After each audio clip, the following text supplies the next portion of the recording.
Hi guys, welcome to Abhyas classes. I am your educator Pratik Morwal. This is your daily current affairs session, morning sprint.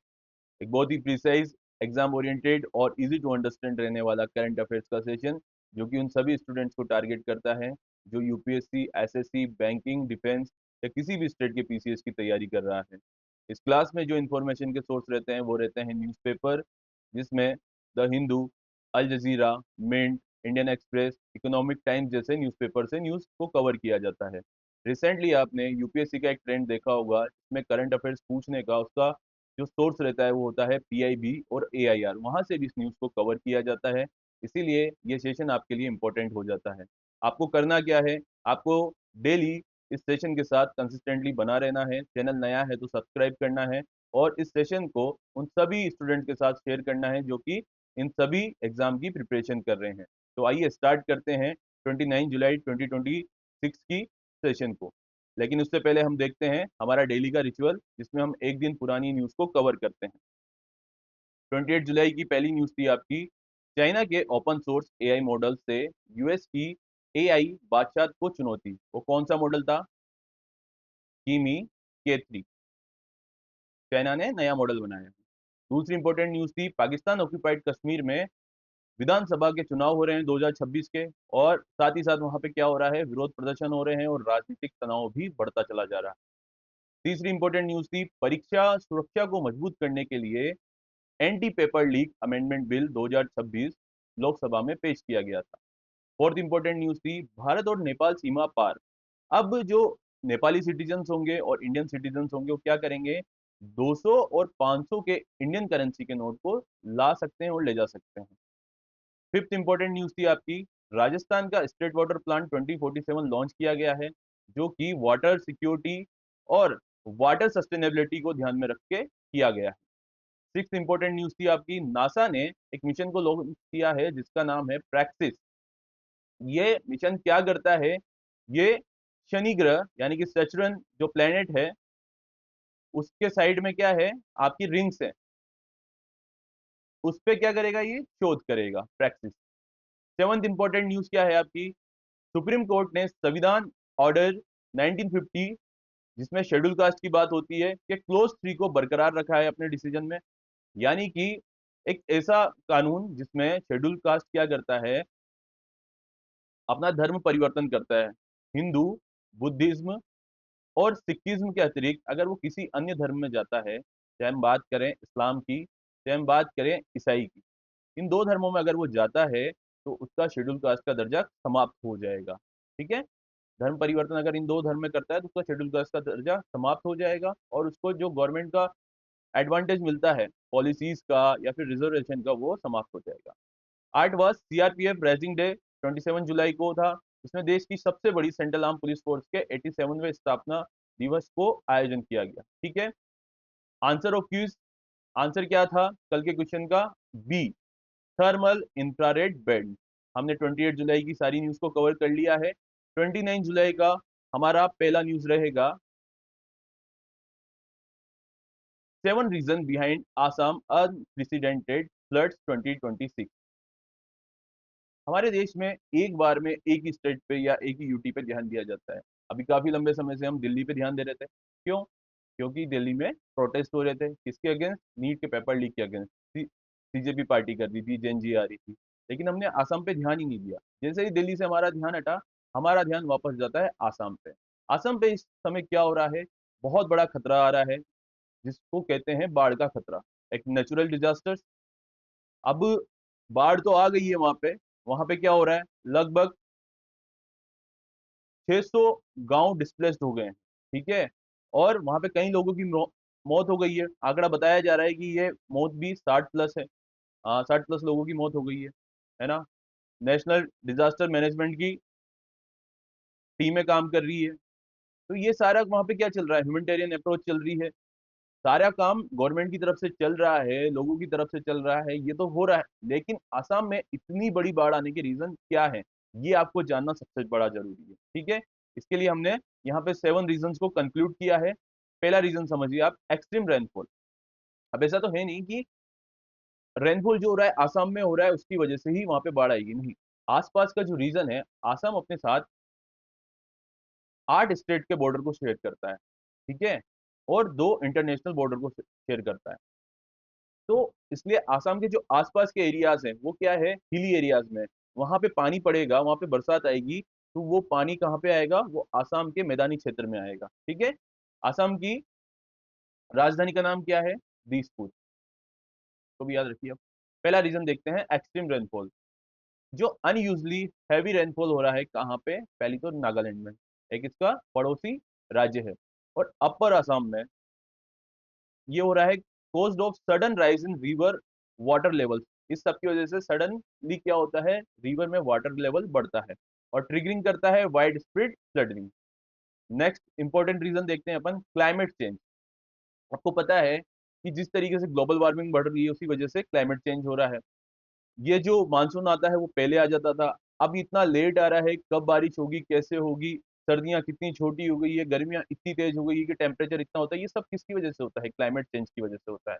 तो इसकी वजह से क्या हो गया, राइजिंग ग्लोबल टेम्परेचर, जो पूरे विश्व का टेम्परेचर बढ़ता है उसकी वजह से इंक्रीज हो रहा है frequency and intensity of extreme rainfall, making floods more severe, ठीक है।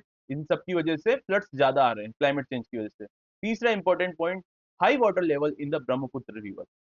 सबसे इंपॉर्टेंट पॉइंट है, आपको समझना होगा, ब्रह्मपुत्र रिवर जो कि आसाम से होते हुए भी बहती है, और इसकी वजह से ये ऑलरेडी फुल चल रही थी, और इसकी जो सहायक नदियां हैं वो भी ऑलरेडी फुल थी, और इस वजह से क्या होता है, जब इसमें बारिश का पानी आता है तो यहाँ पे बाढ़ ज्यादा आ जाती है। ब्रह्मपुत्र रिवर के बारे में अगर हम जाने, तो ब्रह्मपुत्र रिवर तिब्बत के मानसरोवर लेक के पास में से, मानसरोवर लेक के पास में से निकलती है, ठीक है। कौन से ग्लेशियर से निकलती है, आंगसी। अब ये वहां से निकलती है तो जो तिब्बत रीजन में है इसका नाम क्या होता है, यारलोंग सांगपो, ठीक है। ये तो उसका वहां पे नाम हो गया। अब ये वहां से इंडिया में कहां से एंटर करती है, ये करेगी इंडिया के अरुणाचल प्रदेश में एंटर करेगी, वहां पे इसका नाम क्या होगा, इसका नाम होगा दिहांग। ये सारे इंपॉर्टेंट स्टैटिक पोर्शन है जो एग्जाम में पूछे जा सकते हैं। अब आसाम के बाद जब ये आगे चलती है तो दो और नदियां मिलती है इसमें, कौन सी मिलती है, दिहांग के पास मिलती है दिबांग, और एक मिलती है लोहित नदी। अब ये तीनों नदी मिलके क्या बनाती है, ब्रह्मपुत्र नदी बनाती है, ठीक है। ये आपका बन गया ब्रह्मपुत्र नदी।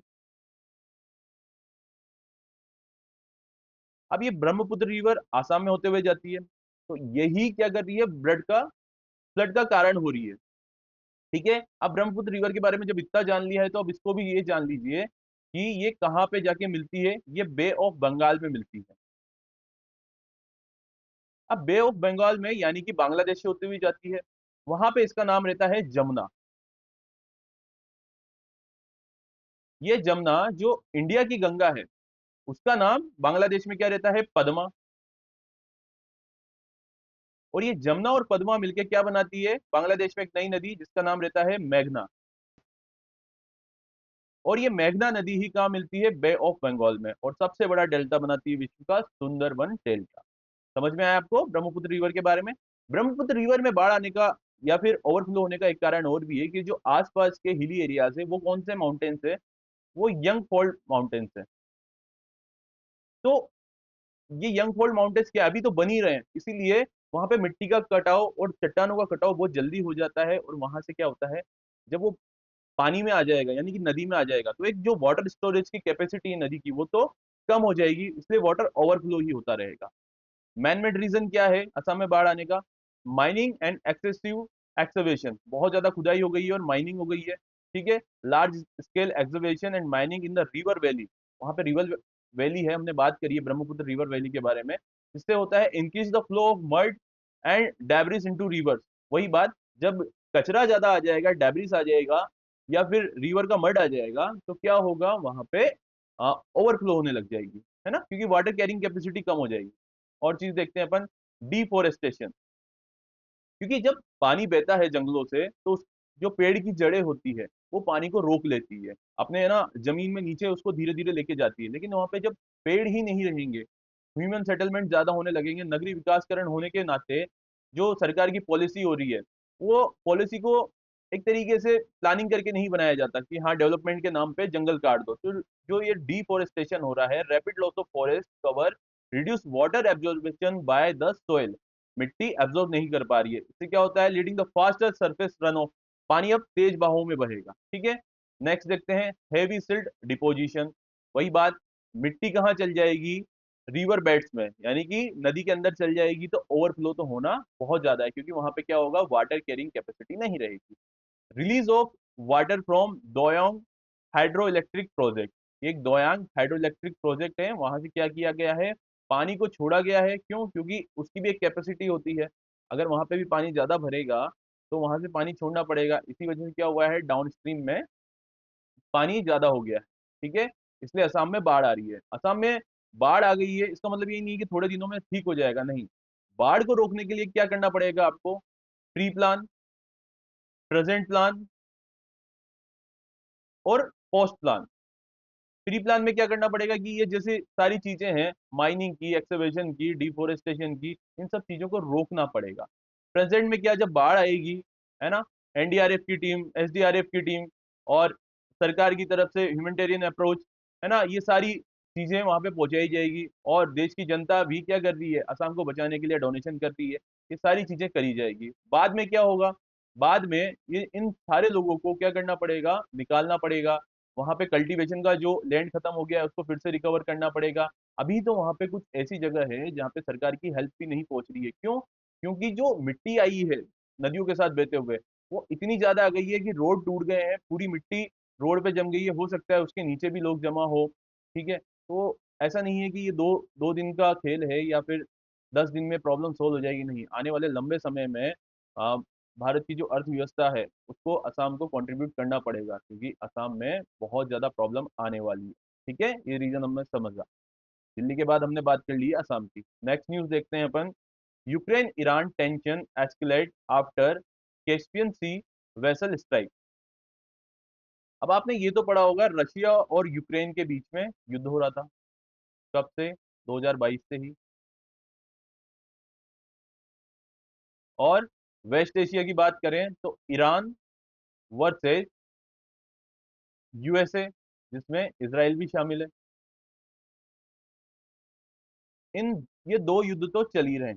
ठीक है, अब ऐसी कौन सी बात हो गई जिसके बीच में यूक्रेन और ईरान के बीच में युद्ध की स्थिति आ गई। हालिया में यूक्रेन ने क्या किया है, कैस्पियन सी में, कैस्पियन सागर में, ईरान का, जो ईरान क्लेम कर रहा है कि हमारा एक कमर्शियल शिप पे यूक्रेन ने हमला कर दिया। ठीक है, उसकी वजह से हमारा एक सेलर मारा गया है, और एक क्या है, एक इंजर्ड है, एक सेलर इंजर्ड है, ईरान का ऐसा कहना है। आइए देखते हैं इसको। Ukraine struck vessels in Caspian Sea claiming they were transporting Iran linked military cargo to Russia. Ukraine का ये कहना है कि हमने इसलिए मारा है क्योंकि ये क्या कर रहा था, जो शिप था ये क्या लेके जा रहा था, ईरान से लिंक्ड मिलिट्री, जो मिलिट्री के सामान है, जो कौन भेज रहा था, रशिया भेज रहा था, इसलिए हमने इसको वहां पे मार गिराया है, खत्म कर दिया है। जबकि ईरान का कहना है कि ये एक कमर्शियल शिप था, यहाँ पे डे टू डे बेसिस पे काम आने वाली चीजों को लिया जा रहा था, और आपने इस पे अटैक कर दिया है और हमारे एक सेलर को मार दिया है। ईरान ने कंडेम किया है इस अटैक को, और बोला है कि आपने इंटरनेशनल लॉ को वायलेट किया है, और यूक्रेन के जो डिप्लोमेट है उनको समन किया है कि, और वार्न किया है कि ये इंसिडेंट बिना जवाबदेही नहीं रहेगा, हम इसका जवाब मुंह तोड़ देंगे। The incident has intensified tension between Iran and Ukraine. Yes, Iran और यूक्रेन के बीच में भी टेंशन बढ़ गई है, adding a new dimension to the Russia Ukraine conflict.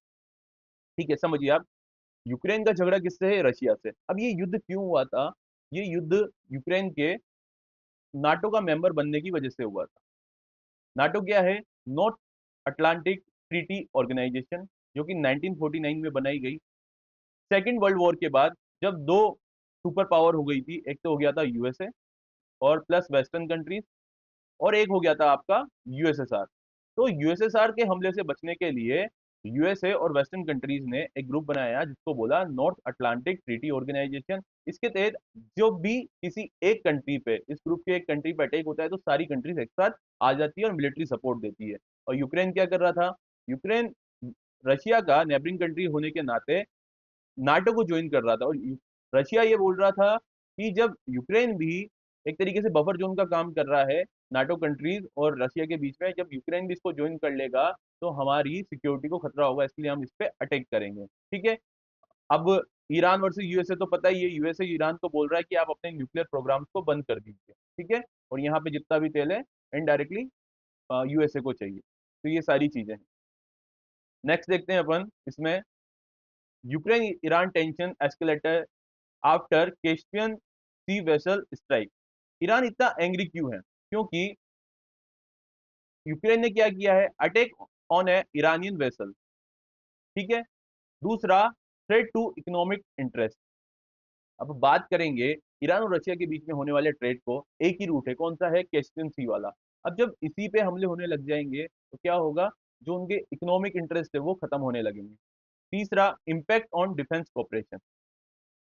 क्या करता है ईरान भी कुछ इंपॉर्टेंट सामान, जो डिफेंस सामान है, जिसमें बात करें अपन शाहिद ड्रोन की, वो किसको बेचता है?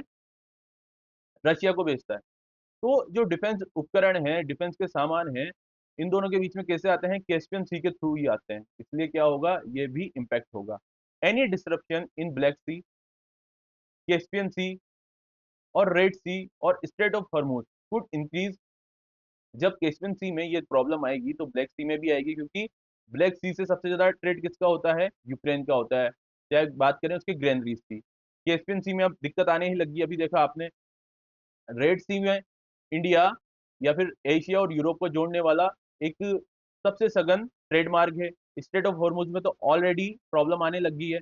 तो इन सब की वजह से क्या होगा, पूरे ग्लोब में क्या होगा, ऑयल प्राइसेस बढ़ेंगे, शिपिंग कॉस्ट बढ़ने वाली है, और ग्लोबल सप्लाई चेन को खतरा है। ठीक है। ये सारी चीजें आपने समझ ली है। ये एपिसोड क्या करता है, यानी कि इंसिडेंट क्या करता है, हाईलाइट करता है growing strategic importance of maritime security, energy routes and Iran Russia defence cooperation. India को भी सेम चीज फेस करनी पड़ सकती है। ऑयल प्राइसेस बढ़ेंगे, शिपिंग कॉस्ट बढ़ेगा, इंश्योरेंस बढ़ेंगे, और जो सप्लाई चेन है इंडिया के लिए खत्म हो जाएगी। यूएसए का इसमें अपना एक फायदा है, यूएसए को ईरान के लिए एक बिन बुलाया दुश्मन मिल गया। अब दुश्मन दुश्मन क्या होंगे? दोस्त होंगे। यूएसए वैसे अभी यूक्रेन को सपोर्ट कर रहा है रशिया के अगेंस्ट, तो यूएसए तो और प्रोवोक करेगा कि आप जाइए और करिए, हम आपका सपोर्ट करते हैं। तो ये सारी चीजें रशिया यूक्रेन के अपार्ट फ्रॉम किस में हो गई? ईरान और यूक्रेन में भी। ठीक है। नेक्स्ट न्यूज देखते हैं अपन, Delhi police uses facial recognition to identify Jantar Mantar protest. ठीक है। अब आपने देख ही लिया कि पहले नीट का पेपर लीक होता है, फिर री नीट एग्जाम होता है, इसके बीच में कई बच्चे सुसाइड करते हैं, उसके अगेंस्ट में आके सीजेपी ने, कॉकरोच जनता पार्टी ने जंतर मंतर पे प्रोटेस्ट किया। उसमें जेनजी भी आए हैं, उसमें अपोजिशन पार्टी के लीडर्स आए, उसमें पूरी देश की जनता ने साथ दिया। उससे क्या हुआ, जो एजुकेशन मिनिस्टर थे धर्मेंद्र प्रधान, उन्होंने अपना रिजाइन दे दिया, और उसके बाद प्रहलाद जोशी नए एजुकेशन मिनिस्टर बन गए। ठीक है। अब जब ये जंतर मंतर पे प्रोटेस्ट हो रहा था तो वहां पे एक ऐसी घटना भी सामने आती है जिसमें बहुत ज्यादा वायलेंट प्रोटेस्ट हुए। ये क्या कर रहे थे, ये संसद की तरफ मार्च कर रहे थे, पार्लियामेंट की तरफ मार्च कर रहे थे ये जो प्रोटेस्टर्स थे। अब ये जब चीजें खत्म हो गई है तो दिल्ली पुलिस ने क्या किया है, अब 3 महीने का एनएसए लगाया है, नेशनल सिक्योरिटी एक्ट। इसके तहत दिल्ली पुलिस के चीफ क्या कर सकते हैं, या दिल्ली पुलिस क्या कर सकती है कि बिना कन्विक्शन के भी किसी भी इंसान को उठा सकती है। ठीक है। उस पर तहकीकात कर सकती है। तो ये कब से कब तक है? 18 जुलाई से, यानी कि 19 जुलाई की बात कर लो, 18 अक्टूबर तक। अब 3 महीने तक क्या होगा कि इस चीज का प्रोसेस किया जाएगा, इस चीज पे काम किया जाएगा कि उस वायलेंट जो प्रोटेस्ट में उसमें कौन कौन लोग थे। तो अभी दिल्ली पुलिस क्या कर रही है, दिल्ली पुलिस एनालाइज कर रही है through CCTV footage from Jantar Mantar. यहाँ पे सीसीटीवी फुटेज के साथ साथ क्या थे, ड्रोन भी थे, और वहां के जो पुलिसकर्मी थे उन्होंने रैबिन का जो वेफेयर आता है 40,000 रुपए का चश्मा जिसमें कैमरा होता है, वो भी इस्तेमाल कर रहे थे। तो उससे क्या होगा, protest using facial recognition system to identify, उससे आइडेंटिफाई किया जाएगा involve in the July 26 violence. ठीक है। जो 26 के वायलेंस में थे उन लोगों को पहचान किया जाएगा। अब पुलिस का ये मानना है कि हमने अभी तक जितनी भी पहचान की है उसमें से 2873 जो इंडिविजुअल थे उनको मैच कर लिया गया है, और उनके पास क्या है, ऑलरेडी क्रिमिनल रिकॉर्ड्स है, यानी कि अभी तक वो क्रिमिनल साबित नहीं हुए हैं लेकिन उन पे क्रिमिनल रिकॉर्ड्स हैं। जैसे आप बात करें आसपास लड़ाई का, है ना, पेपर में बदमाशी करने का या छोटी मोटी बदमाशी करने का, तो ये सारे रिकॉर्ड 2873 लोगों पे है। वाइल 989% इतने लोगों के पास तो क्या है, सीरियस जो क्राइम है उसका ऑफेंस है उनके पास। सच एज कौन कौन से क्राइम है वो, murder, robbery, rape, kidnapping, arms act and POCSO act. ठीक है, पॉक्सो क्या होता है, prevention of children sexual offence. तो ऐसे भयंकर भयंकर क्या बोलेंगे आप, सीरियस ऑफेंसेस उन पे लगे हुए हैं।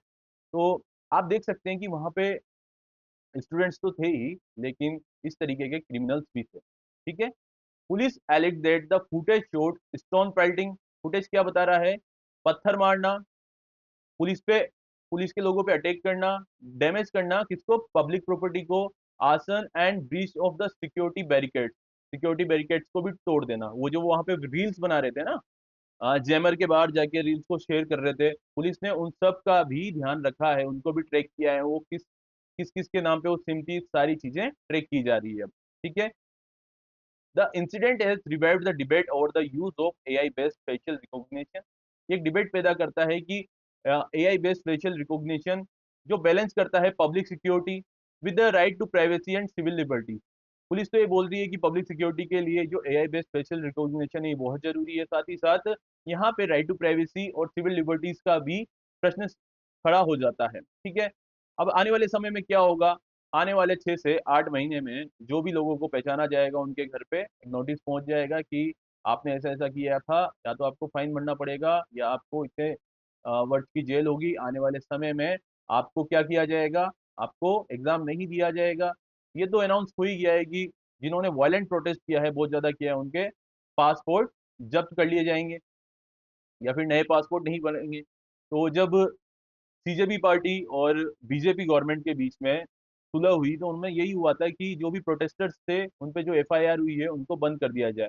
अभी सीजेपी के जो लीडर्स हैं उन्होंने बोला कि सरकार ने हमारे साथ धोखा किया है, सरकार अब स्टूडेंट्स को परेशान कर रही है। लेकिन जो प्रोटेस्ट होते हैं वो एक सिंपल तरीके से भी हो सकते हैं, जरूर नहीं वहाँ पे वायलेशन करें अपन रूल्स का। तो रूल्स को मेंटेन करने के लिए भी आपको एक तरीके से डिसिप्लिन में रहना पड़ेगा। ठीक है, आप पब्लिक प्रॉपर्टी को नहीं नुकसान पहुंचा सकते हैं, आप पुलिस पर्सनल को नहीं मार सकते हैं, आपने भी अटैक किया होगा तभी उधर से हुआ होगा। तो ये सारी चीजें हैं द केस। ये केस क्या हाईलाइट करता है, growing role of digital policing, AI surveillance and forensic technology in modern law enforcement while also raising concern about accuracy, accountability and legal safeguards। ठीक है, नेक्स्ट न्यूज देखते हैं अपन। Government approve polymer ₹10 and ₹20 bank note. ठीक है, simple way में आप story समझिए। आप डे टू डे बेसिस पे जो सबसे ज्यादा किसी रिक्शे में जाते हैं, ऑटो में जाते हैं, है ना, परचून की दुकान पे जाते हैं, पेट्रोल में आपको एक निश्चित अमाउंट में पेट्रोल बनाना होता है, 110 का, 120 का, या फिर और भी जगह जहाँ पे 10 और 20 के नोट, जहाँ पे आप बात करें सब्जी विक्रेता, फल विक्रेता, 10 और 20 के नोट ऐसे होते हैं जो बहुत बार दिन भर में यूज होते हैं। इसकी वजह से क्या होता है, आपने देखा होगा वो नोट गल के एकदम पुराना हो जाता है, गंदा हो जाता है, फट जाता है, उस पर टैपिंग होती है। और उससे क्या होगा, एक बार फटने के बाद जब हम उनको बैंक में जमा कराएंगे तो आरबीआई को उसी सीरियल नंबर का नोट छापने के लिए खर्चा करना पड़ेगा। तो आरबीआई ने अपने इस खर्चे को रोकने के लिए बोला है सरकार को कि हम क्या करते हैं, पॉलीमर के 10 और 20 रुपए के नोट को लेके आ सकते हैं क्या। तो सरकार ने इस प्रस्ताव को एक बार के लिए स्वीकृति दे दी है कि हाँ आप लेके आ सकते हैं, लेकिन एक बार अपन इसका ट्रायल कर लेंगे। ठीक है, ये वाली न्यूज आपको समझ में आई। आइए देखते हैं। The government of India approved the RBI proposal to introduce 1 billion polymer 10 रुपए और 20 रुपए के bank note for field trial under section 25 of RBI act 1934। ठीक है, आरबीआई का एक्ट 1934 का सेक्शन 25 क्या कहता है कि आप किसी भी नोट का डिजाइन, टेक्सचर और साइज चेंज कर सकते हैं। किसके तहत, सेक्शन 25 के तहत।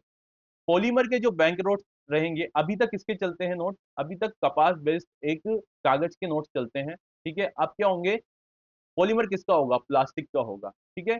Polymer bank notes are printed on a plastic based substrate making them, इसको क्या बनाएगा, अब जब ये ऐसे नोट आ जाएंगे, मोर ड्यूरेबल बनाएगा, ताकि लंबे समय तक ये चलेंगे, वाटर रेजिस्टेंट, भीगने के बाद भी खराब नहीं होगा, tear resistant and difficult to counterfeit, जाली नोट छापने में बहुत परेशानी होगी ऐसे नोटों की, ठीक है।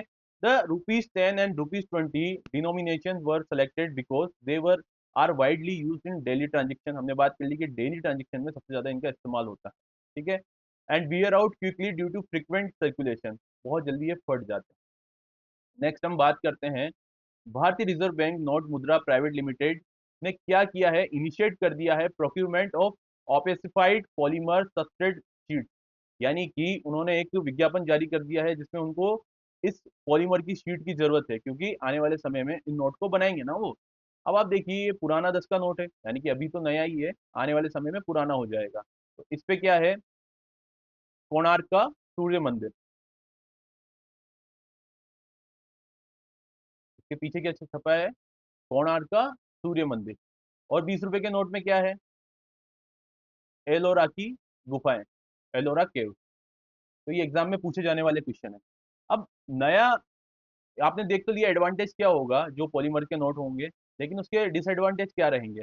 एक तो वो उसकी छपाई होगी वो कॉस्टली हो जाएगी, उसका जो मैकेनिज्म होगा वो, उसके लिए नई मशीनें लानी पड़ेगी, न्यू मैकेनिज्म। एटीएम में वो काम कर पाएगा कि नहीं कर पाएगा, ठीक है। उसके जाली नोट बनाने के चांसेस कितने हैं नहीं है, वो सारी चीजों का एक तरीके से डिसएडवांटेज भी है, ठीक है। द गवर्नमेंट क्लेरिफाइड किया है कि polymer notes will circulate alongside existing paper bank note and regular issuance will begin only after successful field trials. Field trials होगा, यानी कि वो कितने दिनों में फटते हैं, कितने दिनों में गंदे होते हैं, एटीएम में दिक्कत आती है कि नहीं आती, पहले एक बार फील्ड ट्रायल होगा, उसके बाद ही पॉलीमर के नोट्स लाए जाएंगे। लेकिन ऐसा नहीं है वो नोट आने के बाद ये नोट बंद हो जाएंगे, नहीं, ये नोट भी चलते रहेंगे, ठीक है। ऐसा करने वाला पहला कंट्री कौन था, पॉलीमर के नोट लाने वाला पहला कंट्री था आपका ऑस्ट्रेलिया। उसके बाद कनाडा की बात करें, न्यूजीलैंड की बात करें, इंडोनेशिया की बात करें, तो ये सारे नोट्स क्या हैं, पॉलीमर के बने हुए हैं, ठीक है। नेक्स्ट न्यूज देखते हैं अपन, India China to resume Nathula border trade from August 1। India और चाइना के बीच में वापस से नाथुला बॉर्डर पे क्या होगा, ट्रेड स्टार्ट हो जाएगा, कब से, 1 अगस्त में। तो ये बंद क्यों हुआ था, ये कोविड-19 की वजह से बंद हुआ था, ठीक है। और किसकी वजह से बंद हुआ था, इंडिया और चाइना के बीच में बॉर्डर टेंशन बनी हुई थी, और एक इंसिडेंट हुआ था, गलवान इंसिडेंट, गलवान घाटी पे जो इंसिडेंट हुआ था, उसकी वजह से इंडिया और चाइना के बीच में ट्रेड लगभग बंद हो गया था। और ये जो नाथुला पास था, नाथुला पास, उसको बंद कर दिया गया था, ठीक है। इंडिया मोस्टली आज भी चाइना की बहुत सारी चीज़ों के लिए डिपेंडेंसी रखता है, ठीक है। इंडिया में जो सेमीकंडक्टर्स की चिप आती है वो भी कहाँ से आती है, वहाँ से आती है। इंडिया के पास जो भी चीप सामान आता है वो कहाँ से आता है, चाइना से आता है। तो चाइना पे अपनी टोटल डिपेंडेंसी अपन खत्म नहीं कर सकते, इसीलिए आपको मेक इन इंडिया और आत्मनिर्भर भारत जैसे इनिशिएटिव देखने को मिलते हैं जिसमें इंडिया काम कर रहा है। लेकिन ये एक दिन का काम नहीं है, अभी तो आपको चाइना से बहुत सी चीज़ें इंपोर्ट करनी पड़ेगी, ठीक है। अब देखते हैं नाथुला पास कहाँ लोकेटेड है, नाथुला पास लोकेटेड है इंडिया चाइना बॉर्डर पे, इंडिया के कहाँ पे, east Tibet, sorry, east Sikkim पे, और चाइना जिसको तिब्बत के ऑटोनोमस पार्ट से कनेक्ट करता है, is a part of historical silk route. ये जो हिस्टोरिकल सिल्क रूट है, ये उसी का पार्ट था। सिल्क रूट कौन सा होता था, जो चाइना को इंडिया, इंडिया के बाद middle east, western Europe, western Asia, और उसके बाद यूरोप से जो कनेक्ट करता था, वही रूट कौन सा होता था, आपका पुराने जमाने का सिल्क रूट होता था। और उस समय वहां पे सिल्क लेके, सिल्क का व्यापार होता था, वहां पे चाय का व्यापार होता था, मसालों का व्यापार होता था, तो यही रूट था, और नाथुला पास से ही यहाँ से जाया जाता था, ठीक है। ये जो नाथुला पास है, इसमें ट्रेड कब से कब तक होगा, इसमें ट्रेड होगा मई टू नवंबर, क्योंकि यही ऐसा टाइम होता है जब यहाँ पे कम बर्फ होती है, कम ठंड होती है। अदरवाइज यहाँ पे पूरे टाइम बर्फ ढकी हुई रहती है, आप देख सकते हैं। ठीक है। Nathula is one of the two designated India China border trade route. ये दो ट्रेड रूट में से पहला है नाथुला, दूसरे का नाम है लिपुलेक पास, जो कि कहाँ है, उत्तराखंड के पिथौरागढ़ में। Both operating under bilateral border trade arrangement. अब बॉर्डर ट्रेड क्या होता है और सिंपल ट्रेड क्या होता है? सिंपल ट्रेड में तो कहाँ से आएगा, जहाजों से भी सामान आ सकता है, एरोप्लेन के थ्रू भी आ सकता है। लेकिन जो बॉर्डर ट्रेड होगा, तो वहाँ पे बॉर्डर एरिया में ही वहाँ पे जो अ, व्यापारियों को अधिकृत किया गया है ऐसा काम करने के लिए, वही ऐसा काम कर सकते हैं। और इससे क्या होगा, जो बॉर्डर एरिया की इकोनॉमी है वो बढ़ती है, वहाँ पे सामानों का एक्सेस इजिली हो जाता है, वहाँ पे लोगों को इजी लाइफ एक तरीके से मिल जाती है। तो वहाँ पे क्या रिज्यूम किया है, बॉर्डर ट्रेड रिज्यूम किया है। नेक्स्ट हम देखते हैं, the resumption of trade is expected. क्या एक्सपेक्ट कर रहे हैं अपन? स्ट्रेंथन करेगा bilateral engagement between India and China, improve करेगा livelihood opportunity for border communities को, एंड इनहांस करेगा यानी कि बढ़ाएगा economic activity in the frontier region of Sikkim and Tibet. ठीक है, क्योंकि ये दोनों को ही आपस में कनेक्ट कर रहा है। ये डेवलपमेंट किस प्रकार से हुई है, इसकी घोषणा कैसे हुई है, देखिए आप। The development कंसाइड with foreign secretary Vikram मिस्त्री की विजिट कहाँ पे हुई है, चाइना में हुई है। और इंडिया के एफर्ट्स हैं to improve border connectivity through the 45 kilometre Sivok Rangpo railway project, जो कि कहाँ तक पहुंचा दिया जाएगा, नाथुला पास तक। ठीक है, तो ये सारी चीजें आपको देखनी है स्टडी पोर्शन के थ्रू भी, और ये देखना है कि कौन सा ट्रेड रूट को खोला गया है 1 अगस्त से, वो है Nathula pass. Next important news देखते हैं अपन, made in Bharat chip for space rockets announce. Made in Bharat chip यानी कि अब इंडिजीनियस यानी कि मेक इन इंडिया के थ्रू क्या बनेगी, चिप्स भी बनेगी। अब चिप्स कौन सी होती है, खाने की चिप्स नहीं होती है, सेमीकंडक्टर, सेमीकंडक्टर चिप्स होती है। अब ये सेमीकंडक्टर चिप्स क्या करती है, ये एक तरीके से किसी भी इलेक्ट्रॉनिक उपकरण का दिमाग होती है, यही उसको डायरेक्शन देती है, यही उसमें विद्युत का प्रवाह करती है, और यही उसको ऑपरेट करती है। सेमीकंडक्टर की चिप्स नहीं होगी तो जो भी विद्युत उपकरण है, चाहे मोबाइल हो, वॉशिंग मशीन हो, रॉकेट हो, है ना, टीवी हो, वो काम नहीं करेंगे। आपने देखा होगा अभी इसीलिए इंडिया ने सेमीकंडक्टर का मिशन 2.0 स्टार्ट किया है, जिसमें चिप्स बनाने पे ज्यादा ध्यान दिया जा रहा है। और अब इसको हम किस में काम करेंगे, जो लॉन्च व्हीकल होते हैं स्पेस में, इसको बोलते हैं रॉकेट, उसमें भी हमारी made in India Bharat chips बनाएंगे। ठीक है, और उसको लगाएंगे। ठीक है, अब देखते हैं इसमें news. India will use indigenously developed semiconductor chips in future space launch vehicle, यानी कि इसका मतलब क्या होगा, ये रॉकेट ही होगा। इस सेंस में जो लॉन्च करते हैं व्हीकल्स के थ्रू, वो कौन से होते हैं, रॉकेट होते हैं। इससे क्या होगा, स्ट्रेंथनिंग द कंट्रीज की स्पेस टेक्नोलॉजी कैपेबिलिटी, इंडिया की स्पेस की जो टेक्नोलॉजीज कैपेबिलिटीज होगी वो बढ़ेगी। यूनियन मिनिस्टर अश्विनी वैष्णव ने अनाउंस किया है कि ये इनिशिएटिव हुआ है आफ्टर स्काई रूट का एरोस्पेस विक्रम 1 के टेस्टिंग फ्लाइट 1 के बाद। आपको पता है कि जो स्काई रूट एरोस्पेस का विक्रम 1 है, वो कौन सा है, फर्स्ट इंडिया का privately developed orbital class rocket, यानी कि ऐसा रॉकेट था जिसने सैटेलाइट को एलईओ यानी कि लो अर्थ ऑर्बिट में एक तरीके से सिचुएटेड कर दिया था। ठीक है, और ये इसका नाम क्या था, विक्रम 1। और ये कौन सा था, प्राइवेटली। अब इसमें कौन सी चिप लगेगी, या आने वाले समय में कौन सी चिप का इस्तेमाल होगा, विक्रम 3201। विक्रम, ये हमारे महान वैज्ञानिक विक्रम साराभाई थे। ठीक है, उनके नाम पे ये नाम रखे जाते हैं। 32 का यहाँ पे इंडिकेशन किससे है, 32 bit indigenous space micro processor. और ये किसके द्वारा डेवलप किया गया है, एससीएल एंड वीएससीसी। ठीक है, एससीएल कहाँ पे है, आपका है मोहाली में, मोहाली पंजाब।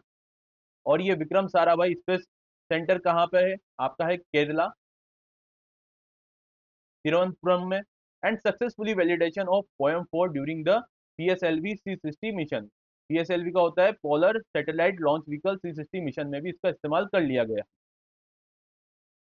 IRIS यानी कि indigenous risk fifth control for space application jointly developed by IIT Madras, IIT Madras के द्वारा IRS को डेवलप किया गया है, and ISRO and Kalpana 3201 will strengthen on-board computing and control system for future launch. ठीक है, ये सारी चीजें किसमें करी जाएगी? Made in India Bharat chips में। द इनिशिएटिव सपोर्ट करेगा आत्मनिर्भर भारत और रिड्यूस करेगा अपनी dependency on import space grade electronics, enhance national security and boost the India semiconductor mission.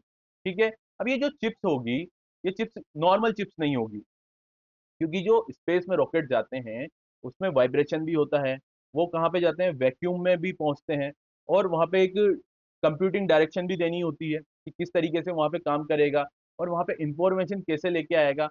इन सब के लिए एक नॉर्मल चिप नहीं बनेगी, नॉर्मल चिप अलग होती है जो कि इलेक्ट्रॉनिक उपकरण में लगी होती है। इसके लिए हाईली एडवांस चिप्स को बनाया जाएगा, तो उसका नाम क्या रहेगा आपका? भारत चिप, जिसका नाम है आपका विक्रम 3201। ठीक है, ये एक आपकी मेक इन इंडिया 32 बिट की माइक्रो प्रोसेसर चिप है। ठीक है, ये स्टैटिक पोर्शन आपसे पूछ सकता है। नेक्स्ट हम देखते हैं, Guwahati high court uphold foreigner tribunal verdict. ठीक है, गुवाहाटी हाई कोर्ट ने क्या अपहोल्ड किया है? एक फॉरेनर ट्राइब्यूनल वर्डिक्ट। जो फॉरेनर ट्राइब्यूनल होता है, जो किसी भी व्यक्ति को फॉरेनर घोषित करता है, उसका एक जो डिसीजन है उसको अपहोल्ड किया है। ठीक है, स्टोरी क्या है आप समझिए। एमिनुल हक नाम का एक व्यक्ति होता है जो कि दिहाड़ी मजदूर होता है आसाम का। इसने क्या किया, जब वहां पे अपने डॉक्यूमेंट सबमिट करने थे कि आपकी वोटर आईडी बनेगी, है ना, आपको भारत का सिटीजन रजिस्टर किया जाएगा 1951 एनआरसी के तहत, तो आपको डॉक्यूमेंट जमा कराने हैं। तो अमीनुल हक ने क्या किया, अपने वोटर आईडी और बहुत सारे अदर जो डॉक्यूमेंट गवर्नमेंट के थ्रू बने हुए हैं वो जमा करा दिए। लेकिन जो फॉरेनर ट्राइब्यूनल कोर्ट है, इसने क्या किया, अ, इसके फॉरेनर्स एक्ट 1946 का सेक्शन 9 उस पर लगा दिया, यानी कि बोला कि आप भारत के नागरिक नहीं हो, अभी आपकी जिम्मेदारी है कि आपको प्रूव करना है कि आप भारत के नागरिक हो। तो अमीनुल हक ने बहुत सारे डॉक्यूमेंट जमा करे, जिसमें वोटर आईडी भी थी और भी स्कूल के सर्टिफिकेट होंगे। तो लेकिन जो फॉरेनर ट्राइब्यूनल है, उसने कोर्ट ने क्या कहा कि आप इंडिया के नागरिक नहीं हो। क्यों नहीं हो? क्योंकि जो उसने डॉक्यूमेंट सबमिट करा है उसमें क्या है, स्पेलिंग का वेरिएशन है, नाम में जो स्पेलिंग का वेरिएशन है, बार बार नाम अलग अलग स्पेलिंग से लिखा गया है। एज मिसमैच हो रही है, कहाँ कहीं पे 1945 लिख रहा होगा, कभी 1975 लिख रहा होगा, तो जो डॉक्यूमेंट है उसमें एज का भी डिफरेंस है। Changes in the residence across different villages, बहुत सारे अलग अलग गाँव में उसका रेजिडेंस बताया जा रहा है, कभी वो यहाँ का नागरिक होता है, कभी यहाँ का नागरिक होता है। इन सब चीज़ों को ध्यान में रखते हुए जो फॉरेनर्स एक्ट 1946 के सेक्शन 9 के तहत जो फॉरेनर्स ट्राइब्यूनल कोर्ट है, उसने उसको मना कर दिया कि आप इंडिया के नागरिक नहीं हैं। ठीक है, और इसके अगेंस्ट में ये कहाँ गया? हाई कोर्ट, जो कि गुवाहाटी में है। गुवाहाटी ने क्या बोला कि ये जो ट्राइब्यूनल कोर्ट का डिसीजन है ये एकदम सही है, आप यहाँ के सिटीजन नहीं। ऐसा क्यों हुआ, आपको एक बात समझनी होगी कि the case highlight the significance of Assam accord 1985। 1971 में ईस्ट पाकिस्तान टूट के क्या बनता है? नया बांग्लादेश बनता है। और उसी टाइम से या उससे पहले भी कई लोग आसाम में और आसाम के आसपास के क्षेत्रों में आने लगे। ठीक है, उससे क्या हो गया, वहाँ की पॉपुलेशन चेंज होगी, पॉपुलेशन चेंज होगी तो वहाँ की डेमोग्राफी चेंज होने लगी है। वहाँ के जो लिमिटेड रिसोर्सेज थे उन पे खतरा आने लगा था। साथ ही साथ जो वहाँ की ब्यूटी थी, नेचुरल ब्यूटी, वो भी समाप्त होती जा रही थी। वहाँ का जो ट्राइबल कल्चर था वो भी समाप्त होता जा रहा था। तो इन सभी बातों को ध्यान में रखते हुए 1979 से 1985 के बीच में जो असम के लोकल लोग थे, लोकल रेजिडेंट थे, उन्होंने सरकार के अगेंस्ट एक मूवमेंट चलाया, और वो मूवमेंट इतना ज़्यादा बड़ा था तो सरकार को उसके सामने झुकना पड़ा। और 1985 में एक आसाम अकॉर्ड हुआ, यानी कि एक संधि हुई जिसमें बात की गई कि हम फिक्स कर देते हैं 25 मार्च 1971 से पहले की वो डेट। ठीक है, तो ये जो डेट है, इस डेट से पहले जो भी लोग आसाम में आगे होंगे उनको हम क्या मानेंगे? आसाम का नागरिक मानेंगे, और इसके बाद जो भी आएगा उसको क्या मानेंगे हम? Illegal immigrant. ठीक है, और उसको हम क्या देंगे? सिटीजनशिप नहीं देंगे, यानी कि भारत की सिटीजनशिप भी नहीं देंगे, और उसको बाहर निकाल दिया जाएगा। अभी क्या हुआ है, आसाम में सरकार चेंज हुई है, वेस्ट बंगाल में सरकार चेंज हुई है, हेमंता बिस्व शर्मा आसाम के सीएम बने हैं, ठीक है। तो अब ये क्या कर रहे हैं, एनआरसी लेके आ रहे हैं, 1951 का वही एक्ट। और ये 1971 का जो कट ऑफ डेट है, इसमें ही माना जा रहा है कि अगर डॉक्यूमेंट नहीं होंगे तो ये जो इलीगल इमिग्रेंट्स मान के उनको निकाल दिया जाएगा। लेकिन इस पे सुप्रीम कोर्ट का एक डिसीजन पहले भी आया हुआ है, क्योंकि अब हाई कोर्ट के बाद ये कहाँ अपील करेंगे, सुप्रीम कोर्ट में। सुप्रीम कोर्ट ने एक सिराज नाम का व्यक्ति था, उसको भी इस तरीके का केस का सामना करना पड़ रहा था, इस तरह की सिचुएशन थी। तो सुप्रीम कोर्ट ने बोला था कि नाम में मिस्टेक, एज में मिस्टेक, ये माइनर मिस्टेक चलती है। हो सकता है जब सुप्रीम कोर्ट इसका तहकीकात करे तो ये जो डिफरेंस आ रहा है अमीनुल हक के डॉक्यूमेंट्स में वो बहुत ज़्यादा है, ठीक है। तो ये वर्डिक्ट क्या है, रिन्यू करता है debate between the high evidentiary standards used in citizenship verification, especially regarding minor errors in official records, while the family plans to appeal before the Supreme Court। ठीक है, तो सुप्रीम कोर्ट में family appeal करने वाली है। तो ये सारी चीजें हमने इसके बारे में समझ ली है। नेक्स्ट इंपॉर्टेंट न्यूज देखते हैं अपन, Malvi camel faces extinction threat, यानी कि मालवी जो कैमल है इसके समाप्त होने का खतरा सामने आ रहा है। मालवी कैमल कौन से होते हैं, जो मालवा रीजन में पाए जाते हैं। मालवा रीजन कौन सा होता है, एमपी का और राजस्थान का, ठीक है। आप राजस्थान की बात करें तो उसमें हाड़ौती का रीजन है जो मालवा रीजन में आता है, कोटा, बूंदी, झालावाड़ और बारां। और मध्य प्रदेश के चार डिस्ट्रिक्ट जो कि मालवा रीजन में आते हैं, मंदसौर, नीमच, रतलाम और ग्वालियर। इन सब में क्या है, जो मालवी कैमल है जो कि सफेद कलर का होता है, उसके एग्जिस्टेंस को खतरा है, वो खत्म होते जा रहे हैं। ये कैसे पता लगा, इसको एक बार देखते हैं। The Malvi camel, also known as the white camel, इसको व्हाइट कैमल के नाम से भी जाना जाता है, is the smallest of the India 9 recognized camel breed. ये सबसे छोटा होता है और इंडिया में 9 यानी कि 9 कैमल की जो स्पीसीज है, ठीक है, जो ब्रीड है, 9 तरीके की है, has been classified as endangered, खतरे के निशान में है, खत्म होने वाली है, विलुप्त होने वाली है। With only 102 animals remaining 2019 livestock census के अनुसार। Camel breeds with fever than 300 breeding females. जब इसको इंडेंजर्ड कब बोला जाता है, जब कैमल की ब्रीड्स में 300 ब्रीडिंग करने योग्य फीमेल कैमल से कम डाटा रहेगा तो उसी को एंडेंजर्ड स्पीसीज में मान लिया जाएगा, ठीक है। तो ये सारी चीजें हमने देख ली। क्या करता है, ये व्हाइट कोट का होता है ना। मालवी कैमल के बारे में बात करें तो इसका मिल्क प्रोडक्शन पर डे 4 से 5 केजी होता है। और ये ट्रेडिशनली किसके लिए यूज होता था, ट्रांसपोर्ट और लोड कैरिंग के लिए। इसके साथ साथ और भी ऐसी कैमल की कौन सी ब्रीड्स है जो खतरे में है, एक है आपकी मेवाती, एक है आपकी मारवाड़ी, और इसके साथ साथ ये हो गया मालवी। ये 3 कैमल की जो ब्रीड्स हैं वो खतरे के निशान पे। नेक्स्ट देखते हैं इसमें, the national research centre on camel कहाँ पे है, ये राजस्थान में है। राजस्थान के कहाँ पे, बीकानेर में। उसने क्या किया है, एक लॉन्च किया है साइंटिफिक ब्रीडिंग प्रोग्राम को, जिसके तहत 12 प्योर ब्रीड की मालवी कैमल्स को, जिसमें 3 बैल और 9 फीमेल्स को एक साथ रखा जाएगा और अच्छी क्वालिटी की ब्रीडिंग कराई जाएगी जिससे जेनेटिक चेंज ना हो, under a project of national, कौन से प्रोजेक्ट के अंतर्गत, national bureau of animal genetic resources. ये कहाँ पे है, हरियाणा करनाल में। ये दोनों स्टैटिक पोर्शन है, आपको याद रखना पड़ेगा। National research centre on camel कहाँ पे है, राजस्थान के बीकानेर में है। और national bureau of animal genetic resources का मुख्यालय कहाँ पे है, करनाल, हरियाणा में। और ये क्या कंसर्न करता है, the breed through pure breeding, genetic documentation and community participation, ठीक है।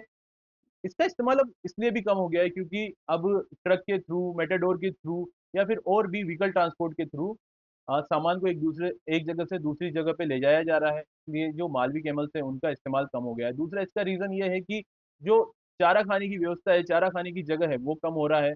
और ऊंट पालन एक तरीके से फायदे का सौदा भी नहीं होता है।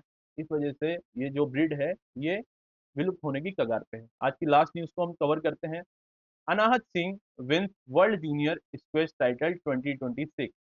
Static portion important, Anahat Singh ने क्या किया है, फर्स्ट इंडियन बनी है जिसने जीता है world junior squash championship title. और किसको डिफीट किया है, इजिप्ट की रुकाया सैलेम को, ठीक है। 3-0 ये इसके रिकॉर्ड्स हैं कि इसमें 3 पोर्शन में मैच हुआ है, ये 3 पार्ट में हुआ है। तो हर बार कौन जीते हैं, अनाहत सिंह जीते हैं। और ये वुमेन सिंगल फाइनल था। कहाँ पे हुआ था ये? Niagara on the lake, Canada, Canada में हुआ था। ठीक है, तो ये हमने देख लिया है, अनाहत सिंह जीती है वर्ल्ड चैंपियनशिप, जो कि जूनियर स्क्वैश चैंपियनशिप है। ठीक है, तो ये आज की हमने सारी न्यूज़ देख ली है। आज का हमारा एमसीक्यू रहेगा, यूनेस्को ने रिसेंटली ऐड किया है कौन सी साइट को, जो कि ग्रीस की है, कहाँ पे? उसकी वर्ल्ड हेरिटेज लिस्ट में। UNESCO recently added which famous site in Greece to its world heritage site? Options are Meteora, Delphi, Mount Olympus and Acropolis of Athens. आपको इसका आंसर कमेंट बॉक्स में करना है। ठीक है, तो आज का हमने सेशन कंप्लीट कर लिया है, सारी न्यूज़ को कवर कर लिया है। आपको आगे भी इस सेशन के साथ कंसिस्टेंट बना रहना है, चैनल को सब्सक्राइब करना है एंड अभ्यस क्लासेस के साथ बना रहना है। Thank you for watching.